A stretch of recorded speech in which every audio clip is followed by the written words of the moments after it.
오늘 저희 뉴스 라이브는 여러분이 들어보지 못한 이야기를 하나 말씀을 드리고자 합니다. 김 전 의장의 회고록에는요, 현 정권에 대한 이야기만 담긴 게 아닙니다. 지난 문재인 정권에 대한 이야기도 담겼는데 소제목이 정의로운 독선이었습니다. 요약하자면 이렇습니다. 문재인 정권에서 나와 적을 구별하는 그 정치를 하는 바람에 현재 민주당에서는 다른 의견을 제기하면 수박이라고 부르면서 적이나 배반자로 여긴다. 그리고 그들의 의견이 민심과 일치하는 것처럼 여기지 않으면 당권을 잡지 못하고 대권으로도 가지 못한다라는 식의 신랄한 비판이 담겨 있었습니다. 구장 소장님께서 보실 때는 김진표 전 의장의 이 평가를 어떻게 분석하시나요? 네.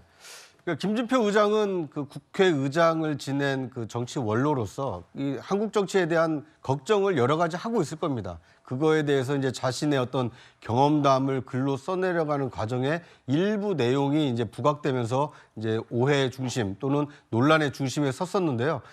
지난해 저는 그 김진표 의장이 국회의장이었을 때 인터뷰를 한번 한 적이 있습니다. 예. 그때 이 내용이 기억이 납니다. 문재인 정권에 대한 이 비판의 연장선에서 지금 한국 정치가 지나치게 양극단으로 치닫고 있다. 그래서 양극단의 10%의 강성 지지층만을 바라보고 목소리를 내는 정치인들이 힘을 가졌기 때문에 지금 한국 정치가 앞으로 나가지 못하고 표류하고 있다. 이런 얘기를 한 것이 기억에 남습니다. 예. 이 내용의 마찬가지로 문재인 정권 때부터 그런 강성 지지층에 지지되는 정치가 문재인 정부 때부터 태동해서 지금 이재명 대표 체제에서 이른바 개딸이라고 하는 강성 지지층이 주도하는 어떤 당의 운영, 여기까지 온 것 아니냐. 이 정치 원로로서 지금 민주당 그리고 한국 정치에 대한 걱정을 담고 있다. 뭐 이렇게 해석이 됩니다. 예, 김 전 의장이 문 전 대통령의 치명적인 실수라고 지적한 게 바로 양념 발언입니다. 이른바 양념 발언. 이게 뭐냐면 문재인 전 대통령이 후보 시절에 문자 폭탄이나 비방 댓글에 대해서 어떻게 생각하느냐라는 질문을 받자 치열하게 경쟁하다 보면 있을 수 있는 일들이다. 우리 경쟁을 더 흥미롭게 만들어주는 양념 같은 것이다라고 발언을 했고 이후에 사과하고 수정했지만 우리 정치의 양념과 양념 문화가 보편적으로 자리 잡아버렸다. 이렇게 평가를 했습니다. 강성필 부위원장께서는 김 전 의장의 이 평가 어떻게 들으셨습니까? 저는요, 저 양념이라는 말 때문에 문재인 전 대통령이 뭐 치명적인 실수를 했다는 데는 동의할 수 없습니다.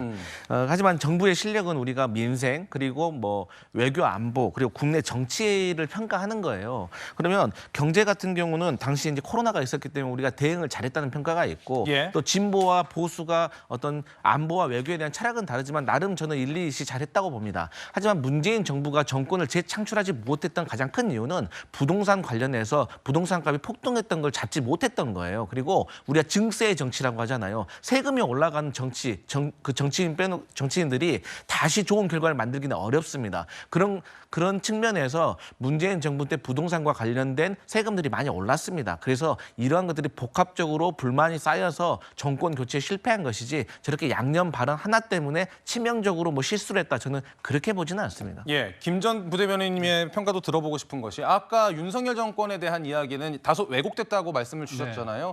근데 문재인 정권에 대해서도 좀 강하게 비판을 한 부분이 있습니다. 종합해서 본다면 어떨까요?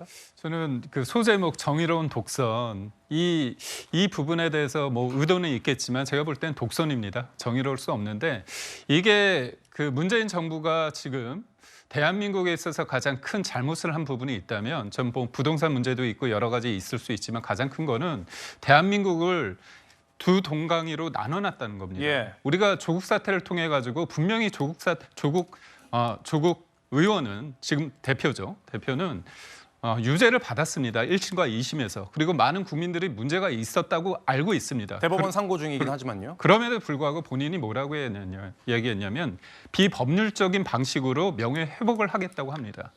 당선이 된다고 하더라도 죄가 없어지거나 줄어들지 않습니다. 근데 왜 그러냐?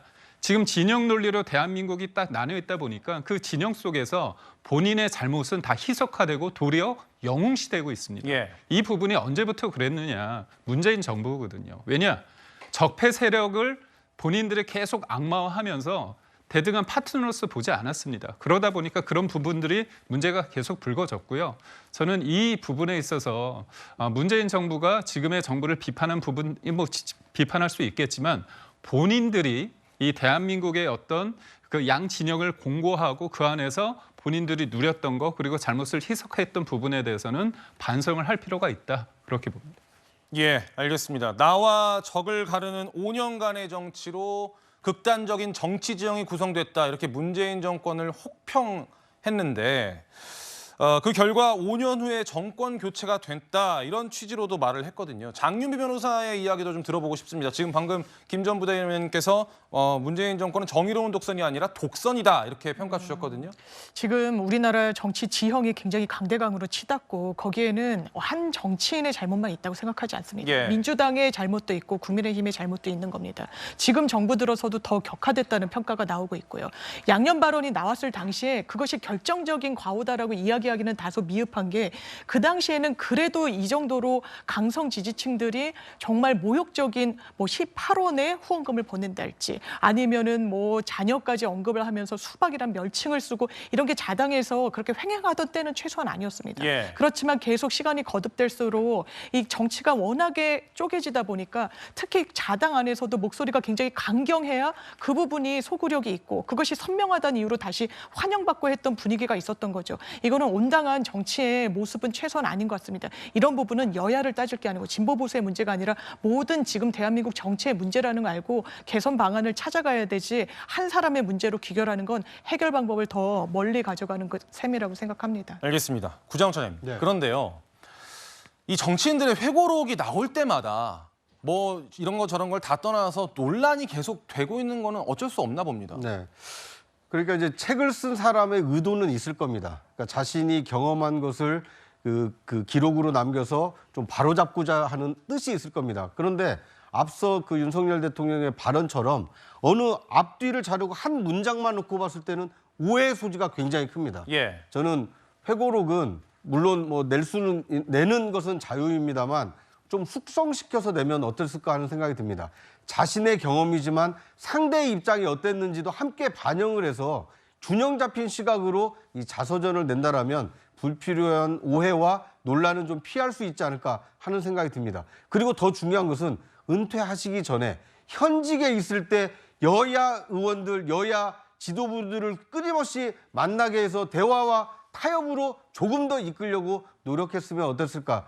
그런 점이 좀 아쉬움으로 남습니다. 알겠습니다. 이 주제 여기까지 보고요. 이제는 미국으로 떠나보겠습니다.